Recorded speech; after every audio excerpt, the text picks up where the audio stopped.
ভারতের বিরুদ্ধে একটি পার্শ্ববর্তী দেশ বলার কোনো সুযোগ নাই।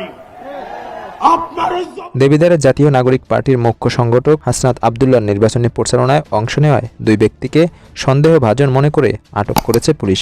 17 ডিসেম্বর বিকেল 3টার দিকে কুমিল্লার দেবিদ্বার উপজেলার নির্বাচনী প্রচারণা শুরু করেন হাসনাত আব্দুল্লাহ। তার সঙ্গে থাকা 3 জনের মধ্যে 2 জনের আচরণ সন্দেহজনক মনে হলে পুলিশ তাদের জিজ্ঞাসাবাদের জন্য আটক করে। আইনশৃঙ্খলা রক্ষা বাহিনীর সদস্যরা প্রাথমিকভাবে তাদের পরিচয় যাচাই করেন। জিজ্ঞাসাবাদের এক পর্যায়ে স্থানীয়দের সহায়তায় নিশ্চিত হওয়া যায় তাদের পরিচয়।